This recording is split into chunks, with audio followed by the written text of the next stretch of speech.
एक छोटे से गांव में सुखदेव नामक एक गरीब ब्राह्मण निवास करता था। सुखदेव का इस संसार में कोई ना था, इसीलिए उसे पेट भरने की कोई खास चिंता नहीं थी। वो कभी किसी घर से मुट्ठी भर आटा या चावल प्राप्त कर लेता, जिसे वो पकाकर अपना गुजारा करता था। पंडित सुखदेव की जिंदगी इसी तरह गुजर रही थी। एक दिन वो गहरे विचारों में खो गया और सोचने लगा, धीरे धीरे मैं बुढ़ापे की ओर बढ़ रहा हूं। अभी तो मैं लोगों के घरों में पूजा पाठ करके अपना पेट भर लेता हूं, लेकिन जब मैं बूढ़ा हो जाऊंगा तो क्या होगा? इस दुनिया में मेरा कोई नहीं है जो मेरा ध्यान रखेगा। मेरे बुढ़ापे में मुझे कौन बैठा कर खिलाएगा? ये सोचकर वो महसूस करता है कि उसकी भलाई इसी में है कि वो आज से ही अपने भविष्य के बारे में सोचना शुरू कर दे, वरना बुढ़ापे में उसे दर-दर की ठोकरें खानी पड़गी। इसी विचार से प्रेरित होकर पंडित सुखदेव ने अगले दिन से अपने काम में बदलाव किया। अब वो जब भी बोर होता घर से बाहर निकल जाता और पूरे दिन घर घर जाकर पूजा पाठ, कथा वाचन आदि का कार्य करता। इसके बदले में जो भी उसे धन या अनाज मिलता वो उसे अपने घर ले आता। जो अनाज वो खा सकता था उसे पकाकर खा लेता और बाकी अनाज को सुरक्षित रखता था। समय बीतने के साथ साथ उसके पास बहुत सारा अनाज इकट्ठा हो गया। फिर उसने वो अनाज बाजार में बेच दिया। इस तरह धीरे धीरे बचत करते हुए कुछ महीनों में उसके पास 1000 स्वर्ण मुद्राएं जमा हो चुकी थी। लेकिन पंडित सुखदेव ने अपने काम में कोई कमी नहीं आने दी। वो रोज यजमानों के यहाँ पर जाता और पूजा पाठ करता। एक दिन की बात है, पंडित सुखदेव किसी यजमान की तलाश में दूसरे गांव जा रहे थे। तभी उनकी नजर एक बुढ़िया पर पड़ी। बुढ़िया सोचने लगी, क्यों ना मैं इनसे ही हवन करवा लूं। हो सकता है ये सस्ते में करने के लिए तैयार हो जाए। जैसे ही पंडित जी बुढ़िया के घर के पास से गुजरे, बुढ़िया ने उन्हें आवाज लगाकर कहा, पंडित जी महाराज, जरा एक क्षण के लिए मेरी बात भी सुनिए।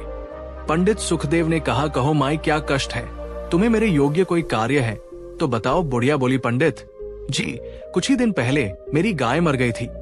क्या आप उसकी आत्मा की शांति के लिए मेरे घर पूजा पाठ और हवन करवा सकते हैं? पंडित सुखदेव ने जवाब दिया, हाँ, क्यों नहीं। गौ माता की आत्मा की शांति के लिए पूजा पाठ करवाना मेरे लिए सौभाग्य की बात होगी, और फिर ये तो मेरे रोज उसका काम है। बुढ़िया बोली, लेकिन मैं आपको दान दक्षिणा में धन नहीं दे सकूंगी। पंडित सुखदेव मुस्कुराते हुए बोले, दान दक्षिणा की चिंता मत करो माई, जो भी खुशी से दोगी मैं स्वीकार कर लूंगा। बुढ़िया बोली, तो फिर ठीक है महाराज, पधारिए। ये शुभ कार्य आज ही कर दीजिए। मैं अभी पूजा पाठ और हवन के लिए आवश्यक वस्तुओं का प्रबंध कर देती हूं। ये कहकर बुढ़िया ने सभी आवश्यक सामग्री का प्रबंध किया।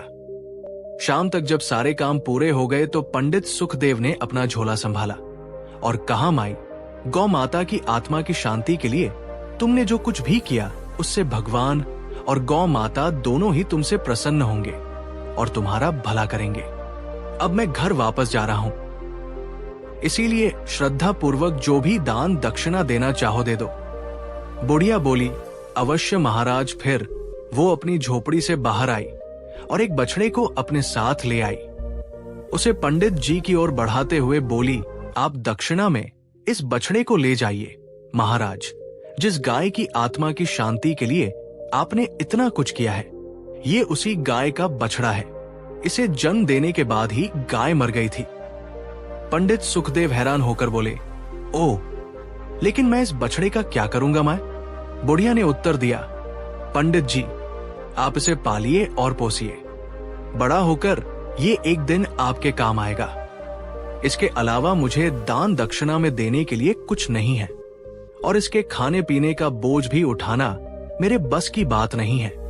मैं खुद अपना गुजारा नहीं कर सकती, अपना पेट नहीं भर सकती, तो इसका पेट कैसे भरूंगी? पंडित जी, मुझ गरीब की अवस्था पर दया कीजिए और कृपा करके इसे दक्षिणा में स्वीकार कर लीजिए। बुढ़िया की बात सुनकर पंडित सुखदेव सोच में पड़ गए। क्यों ना इसे स्वीकार कर लूं? मैं अकेला ही रहता हूं।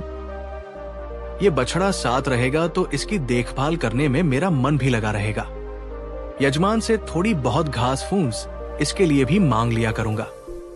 फिर वैसे भी जो चीज मिल रही है उसे हाथ से नहीं जाने देना चाहिए। बुढ़िया के पास इसके अलावा और कुछ है भी नहीं।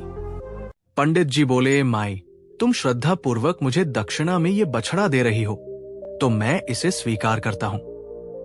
लाओ इसकी रस्सी मुझे दे दो। बुढ़िया ने खुशी खुशी कहा, ईश्वर आपका भला करे पंडित जी। और फिर उसने बछड़े की रस्सी पंडित जी को दे दी। इस तरह पंडित सुखदेव उस बछड़े को लेकर अपने घर की ओर चल पड़ा। पंडित सुखदेव ने बछड़े को अपने घर में ले आकर उसी दिन से उसका पालन पोषण शुरू कर दिया। वो रोज किसी यजमान की तलाश में जाने से पहले बछड़े को कुछ चारा और पानी खिला जाया करता था और संध्या को लौटते समय कभी किसी से थोड़ी घास तो कभी किसी से थोड़ा भूसा ले आता था, क्योंकि गांव में घास और भूसे की कोई कमी नहीं थी। इसलिए कोई भी बछड़े के लिए चारा देने में आनाकानी नहीं करता था। इस तरह से बछड़े को खाने पीने की कोई कमी नहीं रही। समय बीतता गया और वो बछड़ा विशालकाय बैल बन चुका था। उस गांव में तो क्या, आसपास के कई गांवों में भी उस बैल जैसा कोई और बैल नहीं था। गांव के लोग जब उस बैल को देखते तो आपस में बातें करते, वहां पंडित जी के बैल का तो कोई मुकाबला नहीं है। एक व्यक्ति बोला, अरे भाई, होगा भी कैसे? हमारे पंडित जी ने इसे तो पालने पोछने में अपनी परवाह ना कर इसे खिलाया पिलाया और उसकी देखभाल की जैसे ये उनका पुत्र हो। सुखदेव के बैल की चर्चा गांव के साहूकार के कानों तक भी पहुंच गई। साहूकार जो पशुओं की खरीद बिक्री का काम करता था, उसके पास एक बहुत बड़ी पशुशाला थी जिसमें गाय, भैंस, ऊंट आदि के अलावा कई बैल भी थे। जब उसे ये पता चला कि सुखदेव के बैल का सानी पूरे गांव में तो क्या पूरे राज्य में नहीं है, तो उसने मन ही मन बैल को खरीदने का निश्चय कर लिया। वो सुखदेव के पास पहुंचा और बैल को खरीदने की बात कही, लेकिन सुखदेव ने ये कहकर मना कर दिया कि वो बैल को अपना पुत्र मानता है, इसलिए वो उसे नहीं बेचेगा। व्यापारी सेठ ने बैल की ऊंची कीमत देने की बात कही, लेकिन सुखदेव पर इसका कोई असर नहीं पड़ा। वो सुखदेव की बातों से अत्यंत क्रोधित हो गया और उसमें ईर्ष्या की भावना उत्पन्न होने लगी। सेठ तो वहां से चला गया, लेकिन उसने ठान लिया कि सुखदेव ने उसे बैल नहीं बेचा तो वो भी उस बैल को सुखदेव के पास नहीं रहने देगा। वो सुखदेव से बैल को अलग करने की योजना बनाने लगा। इस तरह वो व्यापारी एक दिन राज्य के राजा के दरबार में गया और राजा से कहने लगा, महाराज, आपकी गौशाला और पशुशाला में एक से बढ़कर एक गाय और बैल होंगे, लेकिन मेरे गांव में एक ब्राह्मण सुखदेव के पास जो बैल है उसका तो कहना ही क्या। इस तरह से उसने राजा को उस बैल को खरीदने के लिए प्रेरित किया। व्यापारी ये जानता था कि ब्राह्मण सुखदेव राजा को मना नहीं कर सकेगा, इसीलिए सेठ की बातों से प्रभावित होकर राजा ने सुखदेव को दरबार में बुलवाया और उसका बैल खरीदने की बात कही, परंतु सुखदेव ने किसी भी कीमत पर बैल बेचने से मना कर दिया। फिर क्या था, राजा को इस पर क्रोध आ गया। राजा ने तुरंत अपने सैनिकों को आदेश दिया कि बैल को लाकर उसकी पशुशाला में बांध दिया जाए। राजा के आदेश का पालन किया गया और सुखदेव से उसका बैल बलपूर्वक छीनकर राजा की पशुशाला में बांध दिया गया। जब राजा स्वयं पशुशाला में बैल को देखने आया तो वो आश्चर्यचकित हो गया। उसने सचमुच ऐसा सुंदर और बलवान बैल आज तक नहीं देखा था। उसने अपने सेवकों को आदेश दिया कि बैल का पूरा ध्यान रखा जाए, विशेष रूप से उसके खाने पीने का ख्याल रखा जाए। लेकिन ये क्या, राजा की पशुशाला में आते ही बैल ने खाना पीना छोड़ दिया। उसे अपने पुराने मालिक की बहुत याद आ रही थी। उधर सुखदेव भी अपने बैल को याद करके बहुत दुखी रहता था। सेवकों ने बहुत प्रयास किया, लेकिन बैल ने खाना पीना शुरू नहीं किया। ऐसी स्थिति देखकर उन्होंने राजा को इस बारे में सूचित किया। जब राजा को यह बात पता चली तो वो भी हैरान रह गया कि एक बैल अपने स्वामी से इतना प्यार करता है कि अपने मालिक से अलग होकर उसने दाना पानी तक छोड़ दिया। आखिरकार राजा को यह एहसास हुआ कि बैल को वापस ब्राह्मण सुखदेव को सौंप देना चाहिए। उसने अगले ही दिन सुखदेव को अपने महल में बुलाया और कहा है, ब्राह्मण, तुम्हारा बैल तो तुमसे इतना प्यार करता है कि उसने दाना पानी तक छोड़ दिया है। मैं तुम दोनों के प्रेम में बाधा नहीं बनूंगा, इसलिए तुम अपना बैल वापस ले जाओ। राजा की बात सुनकर सुखदेव खुशी से झूम उठा और राजा को धन्यवाद देने लगा। सुखदेव अपने बैल को वापस पाकर बहुत खुश था और बैल को लेकर वो अपने गांव की ओर लौट आया। बैल भी अपने मालिक के पास आकर बहुत प्रसन्न था और उसने फिर से दाना पानी खाना शुरू कर दिया। अब सुखदेव और उसके बैल के चर्चे और भी ज्यादा होने लगे। लोग उनका प्रेम देखकर कहते, भाई लगता है कि दोनों का पिछले जन्म का साथ है। व्यापारी सेठ को जब इस बात का पता चला कि उसकी योजना असफल हो गई है और सुखदेव को उसका बैल वापस मिल गया है, तो वो मन ही मन कुढ़ने लगा। एक दिन सुबह जब सुखदेव अपने बैल को चारा डाल रहा था तो अचानक उसे सुनाई दिया, मालिक, आप मेरा इतना ख्याल रखते हैं, इसलिए मैं आपके कष्ट दूर करना चाहता हूँ। ये सुनकर सुखदेव कुछ ठिठक सा गया। ये तो उसका बैल ही था जो मनुष्य की बोली बोल रहा था। बैल ने फिर से कहा, हैरान मत हो मालिक, मैं कोई साधारण बैल नहीं हूं, इसलिए मनुष्यों की बोली बोल सकता हूं, लेकिन मेरी आवाज केवल आपको ही सुनाई देगी। सुखदेव ने पूछा, अच्छा तो तुम कौन हो? बैल बोला, वो मैं आपको सही वक्त आने पर बताऊंगा। फिलहाल मैं आपके कष्टों को दूर करने का एक उपाय बताऊंगा।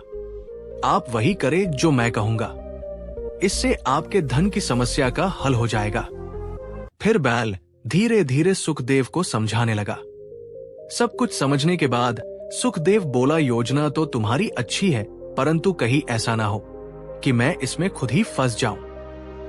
बैल बोला, आप विश्वास रखिए मालिक, मैंने कहा ना, मैं कोई साधारण बैल नहीं हूं। सुखदेव बोला, ठीक है, मैं तुम्हारे कहे अनुसार ही काम करूंगा। अगले दिन सुखदेव उस व्यापारी सेठ के पास पहुंचा और कहने लगा, सेठ जी, मेरा मन है कि मैं आपसे एक बैल खरीद लूं, फिर मेरे पास एक जोड़ी बैल हो जाएंगे तो मैं कुछ खेती का काम भी कर लूंगा। व्यापारी बोला, हाँ जरूर भाई, मेरे पास एक से बढ़कर एक बलशाली बैल है। सुखदेव बोला, वो तो ठीक है सेठ जी, लेकिन मेरे बैल के मुकाबले का बैल आपके पास नहीं है। मेरा बैल तो इतना ताकतवर है कि अनाज की बोरियों से भरी हुई 5 बैलगाड़ियों को अकेले ही खींच लेता है। सेठ बोला, भाई सुखदेव, माना तुम्हारा बैल ताकतवर है, परंतु इतनी डींगे मत हाको। तुम जो कहते हो वे असंभव है। अकेला बैल 5 लद्दी हुई बैलगाड़ियों को खींचना तो दूर हिला भी नहीं सकता। इतना घमंड अच्छा नहीं है। सुखदेव बोला, सेठ जी, अगर मेरी बात पर विश्वास नहीं हो तो शर्त लगा लो, मुझसे बोलो है मंजूर। सेठ मन ही मन सोचने लगा, ये ब्राह्मण तो आज खुद ही कंगाल होने के लिए आ गया है, जो एक असंभव सी शर्त लगा रहा है। सेठ बोला, ठीक है, तो शर्त यह रही कि अगर तुम्हारे बैल ने ये कारनामा कर दिखाया तो मैं तुम्हें 15,000 स्वर्ण मुद्राएं दूंगा, और अगर वो नहीं कर पाया तो तुम मुझे 12,000 स्वर्ण मुद्राएं साथ में अपना बैल भी देना होगा। बोलो मंजूर है? सुखदेव बोला, ठीक है, तो शर्त पक्की हुई। 2 दिन बाद पूरे गांव के सामने ये कारनामा करके दिखाएगा। अगले 2 दिनों में पूरे गांव में ये बात फैल चुकी थी। ठीक 2 दिन बाद एक खुले मैदान में अनाज से भरी हुई बैलगाड़ियां और लाई गई। सभी बैलगाड़ियों को एक के पीछे एक जोड़ दिया गया और सुखदेव के बैल को उनके आगे जोड़ दिया गया। लोगों की भीड़ ये कारनामा देखने के लिए बड़ी उत्सुक हो रही थी। सभी की आंखें बैल पर गड़ी हुई थी। बैल ने जोर लगाना शुरू किया, परंतु गाड़ियां अपनी जगह से टस से मस हुई। ये देखकर सेठ मन ही मन बहुत खुश हुआ। अभी कुछ ही क्षण बीते थे कि बैल ने एक बार फिर से पूरी ताकत लगाई। इस बार तो जैसे चमत्कार ही हो गया। बैल ने 5 गाड़ियों को खींचा और 1 कोस दूर तक खींच कर ले गया। ये देखकर लोगों ने तो दांतों तले उंगलियां दबा ली। सभी बैल की ताकत की वाहवाही करने लगे। सभी लोगों के सामने सेठ ने बड़े ही दुखी मन से 15,000 स्वर्ण मुद्राएं सुखदेव को दे दी। स्वर्ण मुद्राओं की थैली लेकर सुखदेव अपने घर पर आ गया, परंतु मन ही मन सेठ को बड़ा ही क्रोध आ रहा था। उसी रात को सेठ अपने कुछ लठैतों के साथ सुखदेव के आंगन में आ पहुंचा और वे लोग बैल को डंडों से पीटने लगे। शोर सुनकर सुखदेव जब बाहर आया तो उसने देखा कि सभी लठैत और सेठ जमीन पर घायल पड़े हुए थे। सुखदेव ने समझ लिया कि उसके बैल ने इन सबको ऐसा सबक सिखाया है कि उनमें पूरी तरह से सुधार हो गया है और उसने अपने सींगों से इनका बुरा हाल कर दिया है। वे लोग हानते हुए वहां से भाग गए। सुखदेव ने प्यार से अपने बैल के सिर पर हाथ फेरा और कहा, बेटा, अब मुझे सच्चाई बताओ, तुम कौन हो? बैल ने उत्तर दिया, मालिक, आज मैं आपको सारी सच्चाई बताता हूं। आप ध्यान से सुनिए। पिछले जन्म में मैं एक पंडित था और भगवान शिव का परम भक्त था, लेकिन तब मुझसे एक ऐसा अपराध हुआ जिसकी सजा मुझे इस जन्म में बैल के रूप में मिली। मैं पंडिताई करके अपना जीवन यापन करता था। एक दिन मुझे एक गाय दान में मिली और उसके साथ उसका बछड़ा भी था। मैंने गाय को बड़े प्यार से पाला और उसका दूध हमारे परिवार का पोषण करता था, लेकिन मैं उसके बछड़े के प्रति अच्छा नहीं था। मैं बछड़े को गाय का दूध बहुत कम पीने देता था और सारा दूध अपने बच्चों को दे देता था, जिसका नतीजा ये हुआ कि बछड़ा बहुत कमजोर और बीमार हो गया। एक दिन उस बेचारे बछड़े की मृत्यु हो गई। मैंने उसे खेत में गाड़ दिया, लेकिन उसके बाद गाय भी उसके दुख में दाना पानी छोड़कर कुछ ही दिनों में मर गई। इन दोनों निर्दोष जानवरों की मृत्यु का पाप मेरे सिर पर चढ़ गया, जिसके कारण मुझे इस जन्म में बैल का रूप ग्रहण करना पड़ा। आगे की कहानी तो आप जानते ही हैं। मैं आपके पास आया और अपने पापों का प्रायश्चित करने के लिए मैं यही कर सकता हूं कि एक दयालु और परोपकारी ब्राह्मण की सेवा और सहायता करूं, क्योंकि आपने बिना किसी स्वार्थ के मुझे पाला पोसा और एक पुत्र की तरह मुझसे प्यार किया। शायद मैंने उस महापाप से पहले कुछ पुण्य कर्म किए होंगे, जिसके कारण मुझे मेरे पिछले जन्म के बारे में ज्ञात हुआ और मैं मनुष्यों की भाषा बोल सकता हूं। यह भगवान शिव की भक्ति का ही परिणाम है कि मैं इस जन्म में इतना शक्तिशाली बन गया हूं। अब मैं आपकी सेवा करके अपने पापों से मुक्त हो जाऊंगा। सारी बात सुनकर सुखदेव की आंखों में आंसू आ गए। इस घटना के बाद व्यापारी सेठ ने फिर कभी सुखदेव को परेशान करने की हिम्मत नहीं की। सुखदेव और उसका प्यारा बैल पिता और पुत्र की तरह जीवन व्यतीत करने लगे। इस कहानी से हमें ये शिक्षा मिलती है कि उस साहूकार की तरह दूसरे को देखकर हमें ईर्ष्या नहीं करना चाहिए। यदि इंसान चाहे तो हर परिस्थिति में खुश रह सकता है। उम्मीद है कि आपको ये कहानी पसंद आई होगी, तो कृपया लाइक और कमेंट में लिखें कि आप ये कहानी कहां से देख रहे हैं। और ऐसी ही मजेदार कहानियां देखने के लिए चैनल को सब्सक्राइब करें। आपका एक सब्सक्राइब हमें प्रोत्साहन मिलता है। धन्यवाद।